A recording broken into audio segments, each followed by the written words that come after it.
कभी सोचा है कि क्या एक पूरा का पूरा साम्राज्य सिर्फ ना कह देने भर से हिल सकता है?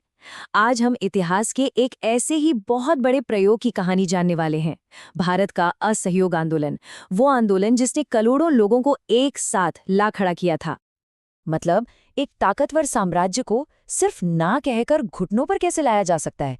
सुनने में तो ये नामुमकिन सा लगता है ना, पर असल में यही वो एक सवाल था जिसने भारत के असहयोग आंदोलन को जन्म दिया। असहयोग, देखिए इसका जो आइडिया है वो बहुत ही सीधा और सरल है कि कोई भी सरकार, कोई भी लोगों के सहयोग के बिना चल ही नहीं सकती। तो अगर लोग सब मिलकर अपना सहयोग वापस खींच लें तो सरकार की तो नींव ही हिल जाएगी। और यही था उस वक्त का सबसे शक्तिशाली हथियार। तो सवाल ये है कि आखिर इस महाप्रयोग की जरूरत पड़ी ही क्यों? इसे समझने के लिए हमें कहानी की शुरुआत में चलना होगा, उस दौर में जब भरोसा टूट रहा था। तो हुआ ये कि पहले विश्व युद्ध में भारतीयों ने ब्रिटिश सरकार का पूरा साथ दिया। एक उम्मीद थी, एक वादा किया गया था कि इसके बदले में स्वशासन मिलेगा, सेल्फ रूल। लेकिन जैसे ही युद्ध खत्म हुआ, वो सारे वादे मानो धूल में मिल गए और भरोसे की जगह हाथ क्या लगा? सिर्फ दमन।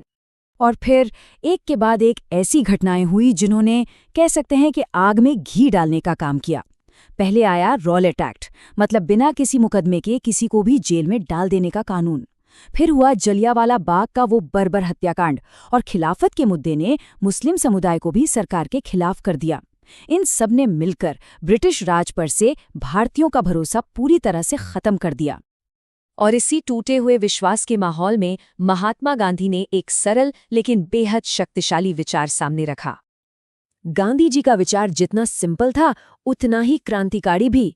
उन्होंने कहा, अंग्रेजी शासन हमारी ही मदद से तो चल रहा है। अगर हम भारतीय शांति से अपना सहयोग वापस ले लें तो ये सरकार एक दिन भी नहीं चल सकती। ये सिर्फ एक विरोध नहीं था, ये तो सत्ता की बुनियाद पर ही सीधा हमला था। और देखिए, यह विचार सिर्फ कागजों तक ही नहीं रहा। कुछ ही महीनों के अंदर सितंबर से दिसंबर 1920 के बीच कांग्रेस ने इसे पूरी तरह अपना लिया और एक लक्ष्य रखा गया, सिर्फ 1 साल के अंदर स्वराज हासिल करना। सोचिए जरा, कितना बड़ा और कितना महत्वाकांक्षी लक्ष्य था ये। तो इस आंदोलन की स्ट्रैटेजी क्या थी? इसके 2 हिस्से थे। एक तरफ था बहिष्कार, यानी सरकारी नौकरियां, स्कूल और उपाधियां छोड़ना। C.R. दास जैसे बड़े बड़े वकीलों ने अपनी प्रैक्टिस छोड़ दी, टैगोर ने अपना नाइटहुड लौटा दिया। और दूसरी तरफ था निर्माण, मतलब खादी अपनाना, अपने राष्ट्रीय स्कूल खोलना और हिंदू मुस्लिम एकता को मजबूत करना। तो ये सिर्फ विरोध नहीं था, ये एक आत्मनिर्भर भारत बनाने की कोशिश भी थी। तो प्रयोग शुरू हो चुका था। अब देखते हैं कि इसके परिणाम क्या निकले और ये कैसे एक अभूतपूर्व, एक मास मूवमेंट में बदल गया। और इस आंदोलन ने कुछ ऐसा कर दिखाया जो सच में पहले कभी नहीं हुआ था।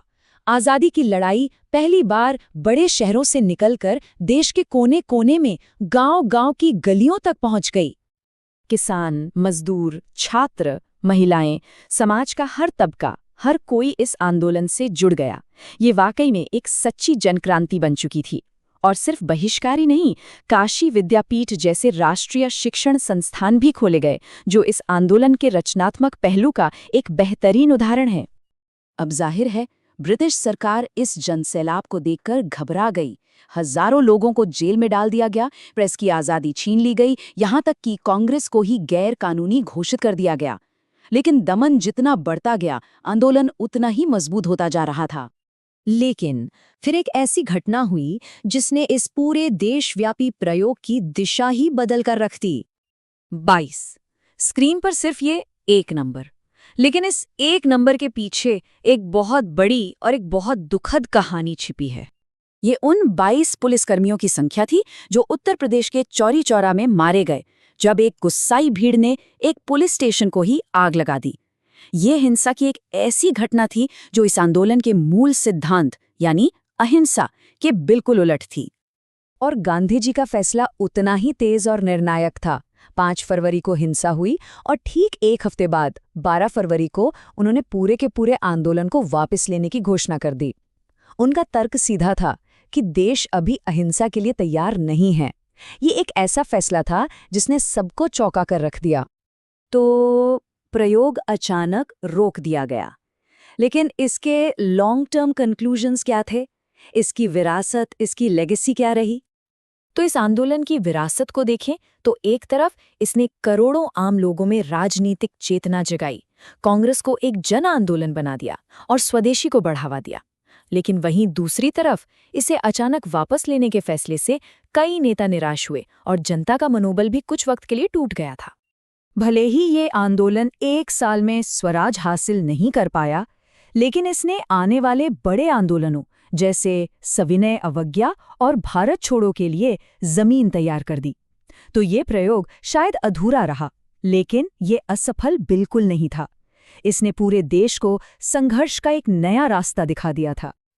तो आखिर में एक सवाल जरूर उठता है कि एक नेता के लिए ज्यादा जरूरी क्या है, आंदोलन की सफलता या फिर अपने सिद्धांतों पर टिके रहना?